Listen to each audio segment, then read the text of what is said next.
Salut, c'est Trado. À faire plaisir à une généreuse donatrice, voilà une vidéo d'analyse technique sur Lexibook. La valeur est très bien orientée.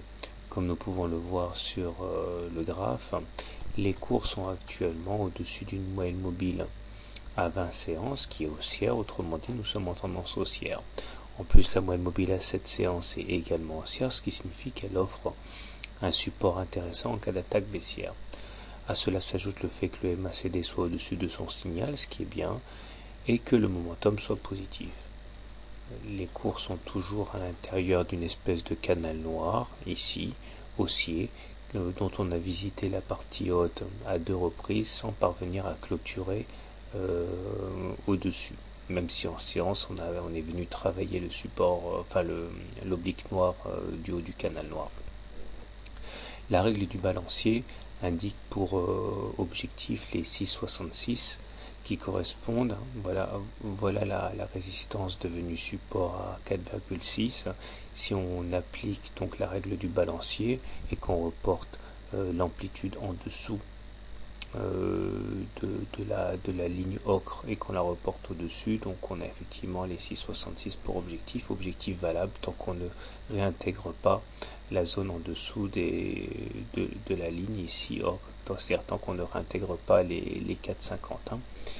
Maintenant, tout n'est pas forcément rose sur Lexibook et je pense que la valeur est un petit peu victime de son succès.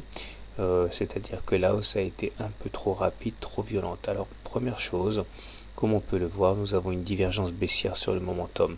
C'est-à-dire que on a fait des plus hauts entre le 25 janvier et le 27 janvier, mais on est en train de dessiner sur le momentum une sorte de double top sans être parvenu à faire un plus haut. Regardez, hein, c'est limite, mais on voit qu'on n'a pas fait de plus haut sur le momentum, alors qu'on les a fait sur les cours. C'est la première chose qui me gêne un petit peu. La seconde chose qui me gêne un petit peu, c'est que nous avons dessiné ce qu'on appelle une bulle. C'est-à-dire que, regardez, cette bougie-là du 26 janvier est complètement en apesanteur par rapport à la Bollinger supérieure, par opposition avec ce qui s'est passé aujourd'hui, ou le 25, ou le 24. C'est-à-dire que la bougie entière est sans contact avec la Bollinger supérieure. Ça s'appelle une bulle, ça, en chandelier japonais. Et pas en chandelier japonais, en analyse des Bollinger. Et le problème, c'est que très souvent, ça augure d'un retour sur la moyenne mobile à 7 séances. Regardez, j'ai des exemples pour vous. Là, nous avons eu une bulle aussi, et pouf, retour sur la M7. On en a eu une autre, là. Regardez cette bougie-là, et là, pareil, retour sur la M7. Donc, je me demande si nous ne sommes pas en train de préparer une petite consolidation qui nous amènerait à aller chercher les 4,8. Ça ne veut pas dire pour autant que la tendance haussière soit terminée, mais ça veut dire que si vous achetez maintenant, il faut avoir les nerfs assez solides pour supporter ce retour sur la M7. Maintenant, du côté de l'hebdomadaire, voilà où nous en sommes.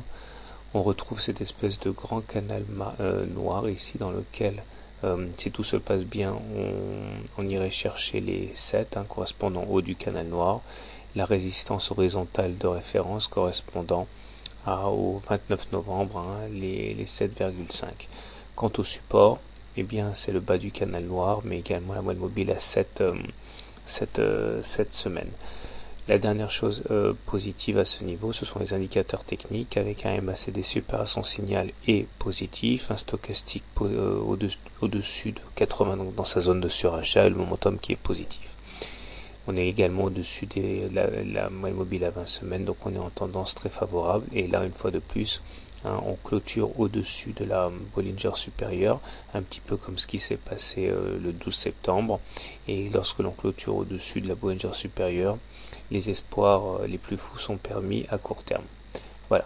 Donc pour faire simple, en hebdomadaire, on est haussier, en journalier, on est haussier, mais malheureusement, ça allait un petit peu trop vite, un petit peu trop fort, et je pense que les probabilités sont fortes pour un retour sur la M7, sans pour autant compromettre la tendance haussière, tant qu'on est au-dessus de la moyenne mobile à 20 séances haussières.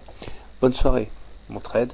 N'oubliez pas de vous abonner à la newsletter pour recevoir les mises à jour, et à demain.